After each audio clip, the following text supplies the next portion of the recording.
Misántropo, J. D. Beresford. John Davis Beresford nació en 1873 en Peterborough, Inglaterra, y murió en 1947. Hijo de un pastor protestante, se radicó a los 18 años en Londres, donde estudió arquitectura. Ejerció su profesión varios años antes de dedicarse a las letras, lo que ocurrió hacia 1906. Publicó novelas y cuentos. El más célebre de sus relatos, El Misántropo, ha recibido entre nosotros los honores del plagio. Recibe ahora el más modesto de la traducción. Después de que volví del islote y discutí el caso en sus distintos aspectos, empecé a preguntarme si aquel hombre no me habría tomado por tonto. Pero en lo más profundo de mi conciencia, creo que no. Sin embargo, no puedo resistirme a la influencia de las risas que ha despertado mi relato. Aquí, en tierra firme, todo parece improbable, grotesco, estúpido. Pero en el islote, la confesión de ese hombre resultaba absolutamente convincente. El escenario es todo, y quizás yo deba agradecer que las circunstancias que actualmente me rodean sean tan favorables a la normalidad. Nadie aprecia más que yo el misterio de la vida, pero cuando ese misterio implica dudar de uno mismo, me resulta más agradable olvidarlo. Naturalmente, no quiero creer en esa historia. De lo contrario, tendría que admitir que soy un ser aborrecible, y lo peor es que nunca acertaría a saber por qué soy aborrecible. Antes de mi viaje, descartada la explicación fácil y trivial de que el hombre estaba loco, habíamos recurrido a las dos alternativas inevitables: el crimen, el amor desengañado. Éramos humanos, éramos románticos, y tratábamos desesperadamente de no ser demasiado vulgares. Ya antes, un hombre había intentado lo mismo, y construyó o quiso construir una casa en el peñasco de Gular.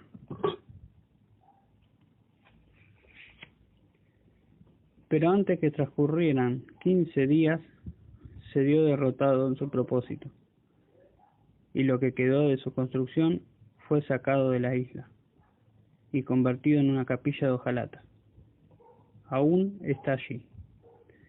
Todos fuimos a Trebone y meditamos en torno a ella, abrigando la vaga esperanza de que alguno de nosotros, sin saberlo, tuviera condiciones de psicometrista. Nada resultó de esa visita, salvo una ligera intensificación de aquellas teorías, que se estaban volviendo un poco rancias. Comparamos el primitivo fracaso de 35 años atrás, la frustrada tentativa, con el éxito presente, porque este nuevo misántropo había vivido en Gula todo el invierno, y aún vivía. En realidad, el hecho de su presencia en este terrible peñasco era aceptado ahora por las gentes del lugar.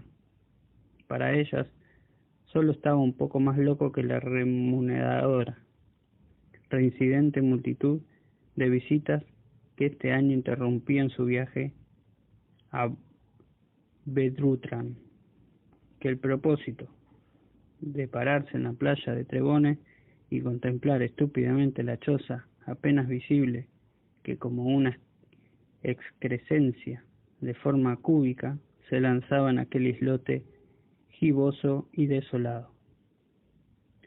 Y eso lo hacíamos todos, mirábamos sin un propósito definido y meditábamos mucho. Poseído por la que a la sazón me pareció un alocado espíritu de aventura, fui una noche a la loma del cabo Gumber y vi una luz en la distante cabaña, como una mancha de líquen dorado sobre el parásito del peñasco. En aquella luz creí descubrir cierta apariencia de humanidad, y eso, junto con una secreta simpatía por el ermitaño, loco, criminal o amante desdichado, que había hundido y se había huido del pestilente contacto de la ubicua multitud. Fue lo que acabó por decidirme. Era en realidad una noche borrascosa, y yo me quedé hasta que la motita de luz amarilla se extinguió, y ya solo pude ver, de tanto en tanto, a través de las tinieblas, un curvado dosel de espumas cuando el brazo del faro de Trebone tocaba un rincón desnudo del lóbrego peñasco.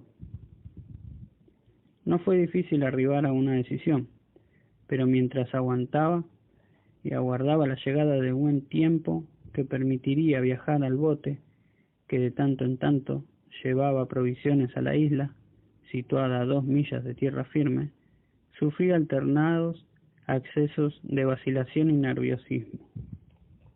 Y lo soporté solo, porque había resuelto no mencionar mi aventura a ninguno de los miembros de nuestro grupo para que la excursión se hubiera realizado.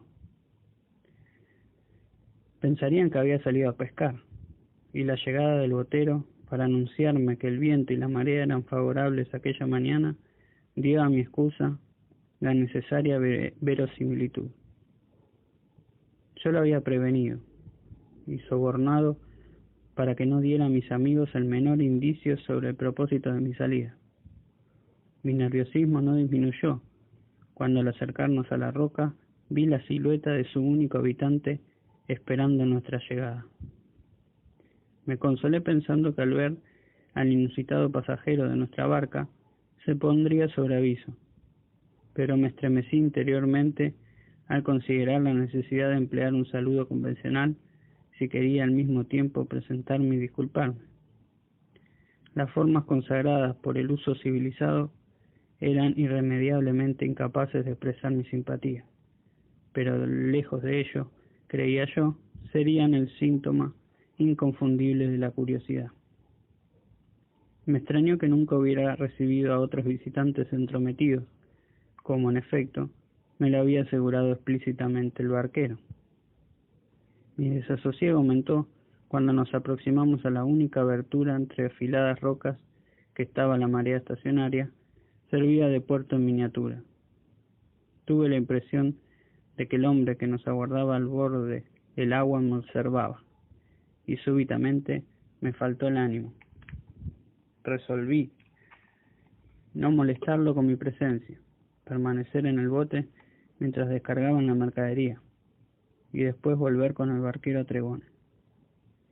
Y seguí este plan con tal decisión que cuando atracamos en el minúsculo embarcadero, aparté obstinadamente la vista del hombre a quien venía a ver, y contemplé con solemnidad el abultado lomo de Trebone, que ahora se me parecía bajo un aspecto enteramente nuevo. La voz del ermitaño me arrancó de una abstracción perfectamente sincera. Buen tiempo tenemos hoy, dijo, y me pareció descubrir en su acento cierto nerviosismo. Recordé que había dirigido la misma observación a los boteros, que ahora transportaban el cargamento a la cabaña. Alcé la cabeza y me encontré con su mirada. Me observaba, en efecto, con extraña concentración, como si estuviera ansioso por captar el menor detalle de mi expresión. Muy bueno, asentí, pero estos 2 últimos días han sido detestables. Se habrá encontrado usted algo desprovisto. He tomado mis precauciones. Tengo algunas reservas, ¿comprende? ¿Se aloja ya?, preguntó, señalando la bahía con un movimiento de cabeza. Por 1 semana o 2, repuse, y empezamos a hablar de los campos aledaños a Harling, con el entusiasmo de 2 desconocidos que hallan un tópico común en una recepción aburrida. ¿Nunca ha estado usted en Gula?, aventuró él. Por fin, cuando ya los barqueros habían descartado y descargado sus mercaderías y se disponían evidentemente a marcharse. No, es la primera vez, contesté, vacilante, considerando que la invitación debía provenir de él, pero él dejó la cuestión indecisa. Es un condenado lugar, y desde luego no hay nada que ver. No sé si le interesa a usted la pesca. Bastante, repuse con entusiasmo. Del otro lado del peñasco, prosiguió él, hay algunas aguas profundas. Cuando el tiempo es favorable, se pescan unos róbalos espléndidos. Hizo una pausa antes de añadir: esta tarde será magnífica para pescar.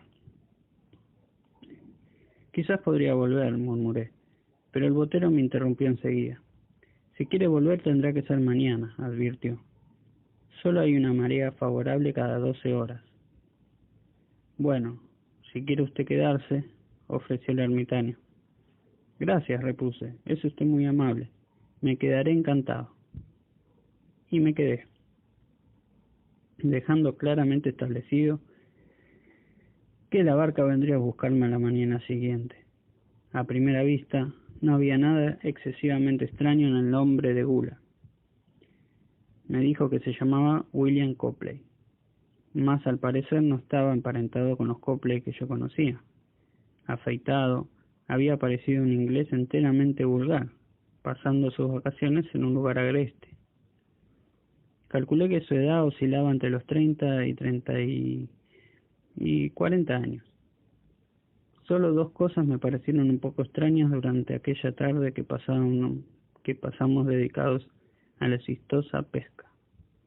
La primera, su intensa mirada inquisidora, que parecía sondearlo a uno hasta lo más profundo.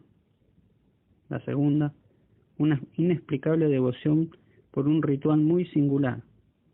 A medida que crecía nuestra intimidad, iba dejando de lado la cortesía formal que le imponía su calidad de anfitrión, pero siempre insistía en un detalle que en un comienzo supuse que era más que la convencional ceremonia de dejar paso a su huésped. No podía inducirlo a adelantárseme. Marchó detrás de mí, incluso cuando me llevó a conocer a los pequeños recovecos de su isla. El único metro cuadrado enteramente plano en toda la extensión de la misma era el piso de la choza. Pero después observé que aquella peculiaridad iba aún más lejos, y que ni por un solo instante quería volverme la espalda. Ese descubrimiento me intrigó. Yo excluía aún la explicación de la locura. Los modales y la conversación de Copley eran convincentemente normales, pero recaí en aquellas dos sugerencias que ya se habían formulado, y las perfeccioné. Imposible evitar la inferencia de que este hombre, de algún modo, me temía. Mas no acertaba a decidir si era un fugitivo de la justicia, alguna clase de justicia, o de la venganza, quizá de una vendetta. Ambas teorías parecían explicar su mirada intensa e inquisitiva.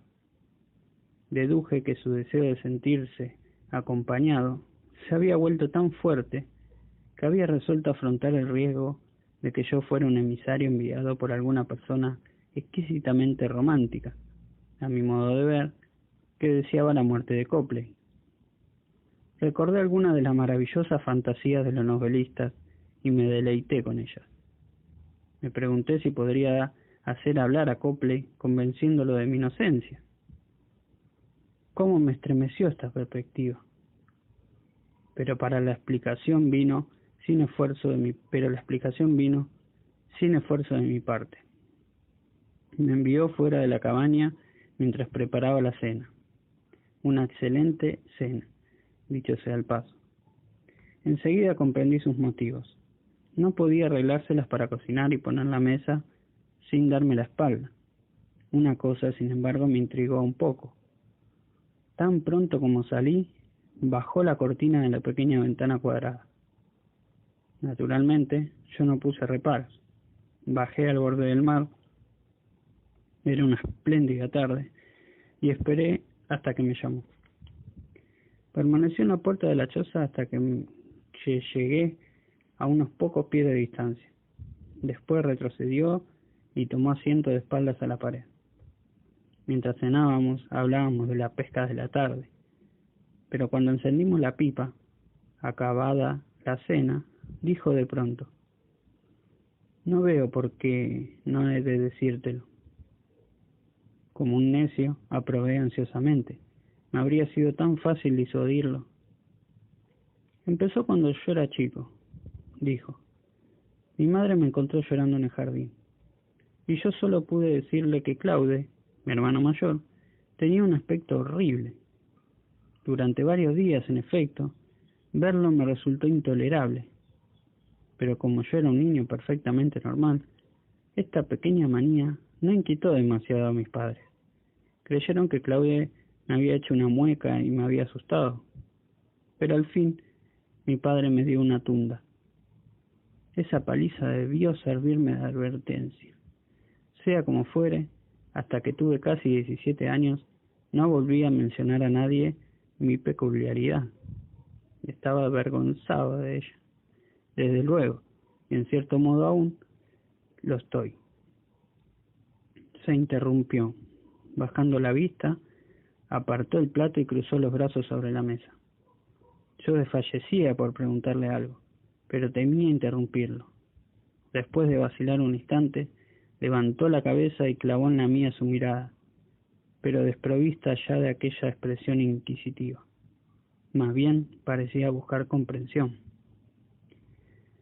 Se lo dije al rector de mi escuela, prosiguió. Era un hombre excelente y se mostró muy comprensivo. Tomó en serio todo lo que yo le conté y me aconsejó que consultara a un oculista.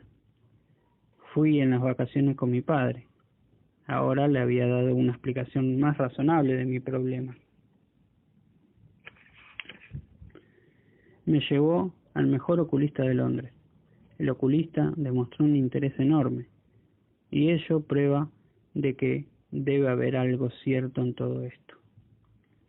No puede ser simple imaginación, porque realmente me encontré un defecto en la vista, algo enteramente nuevo, según él, una nueva forma de astigmatismo. Pero desde luego, me indicó que ninguna clase de lentes podría serme útil. Pero, ¿cómo?, interrumpí, incapaz ya de contener mi curiosidad. Copley vaciló y bajó los ojos. El astigmatismo, como usted sabe, dijo, es un defecto visual. Repito la definición del diccionario, la sé de memoria y a menudo vuelvo a pensar en ella azorado, que hace que las imágenes de los ejes que poseen cierta dirección se vean borrosamente, mientras que las de los ejes perpendiculares a los anteriores se ven con nitidez. En mi caso, ocurre que mi vista es perfectamente normal, salvo cuando miro a alguien por encima del hombro. Alzó la cabeza, con expresión casi patética. Advertí su esperanza de que yo comprendiera sin nuevas explicaciones, pero no pude ocultar mi desconcierto. ¿Qué relación existía entre ese insignificante defecto visual y la reclusión de Copley en la roca de Bula? Expresé mi perplejidad con un fruncimiento de cejas. Pero no comprendo, dije. Él vació su pipa y empezó a raspar el hornillo con su cortapluma.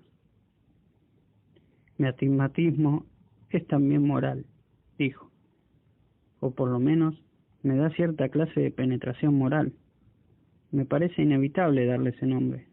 En algunos casos he demostrado, bajó la voz. Al parecer, estaba absorto en la operación de limpiar su pipa, que miraba fijamente. Normalmente, comprende usted, cuando miro a las personas frente a frente, las veo como todos los demás. Pero cuando las miro por encima del hombro, entonces veo todos sus vicios y defectos. Sus rostros permanecen, en cierto sentido, iguales, es decir, perfectamente reconocibles, pero deformados, bestiales. Ahí tiene, por ejemplo, el caso de mi hermano Claude. Era un muchacho de agradable aspecto, pero cuando yo lo miré de esa manera, tenía una nariz como de un loro. Parecía al mismo tiempo débil y voraz y vicioso. Se interrumpió, estremeciéndome levemente, y después prosiguió. Ahora sabemos que era así. acababa de cometer un desfalco en la bolsa, una vulgar estafa. Después fue Dennison, el rector de mi escuela, un hombre tan decente en apariencia. Nunca lo miré de ese modo hasta que terminó mi último año de estudios. Yo me había acostumbrado, con mayor o menor dificultad, a no mirar nunca por encima del hombro. ¿Comprende usted? Pero a menudo caía en la trampa. Y este fue uno de esos casos. Yo integraba el equipo de fútbol de la escuela, que aquel día jugaba contra All Boys. En el momento de entrar en la cancha, Tim Dennison me gritó: «Buena suerte, muchacho». Y yo me olvidé y lo miré por encima del hombro. Yo guardaba suspenso y al advertir que no seguía le apremié: «¿Él también era así?». Copley asintió. Era débil, pobre diablo. No había nada de malo en sus ojos, pero estaban en pugna con su boca. No sé si usted me entiende. 4 años más tarde se había producido un terrible escándalo en la escuela si no hubieran echado tierra a cierto asunto. Dennison se vio obligado a salir del país.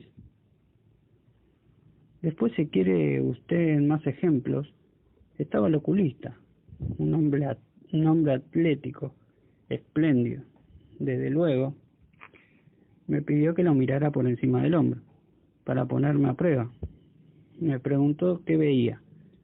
Yo se lo dije, con bastante aproximación, pero un instante se puso pálido. Era un sensual, ¿comprende usted?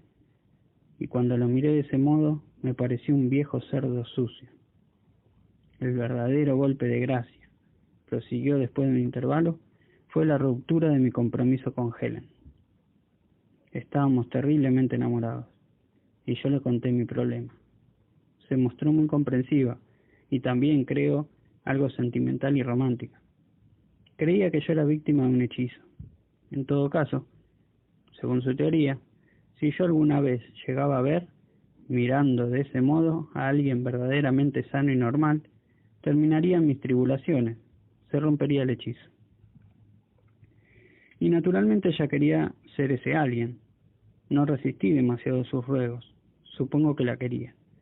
De todas maneras, yo pensaba que ella era la perfección y que sería sencillamente imposible encontrarle defectos. Cedí, pues, y la miré de ese modo. Su voz tenía ahora una monótona entonación de abatimiento, como si el relato de la tragedia final de su vida le hubiera traído la indiferencia de la desesperación. La miré, prosiguió, y vi una criatura sin mentón, con ojos perrunos y aguachentos, una muchacha fiel y pegajosa. Uf, no puedo. Nunca volví a hablarle. Eso me derrumbó, ¿sabe usted? Después ya cesó de importarme.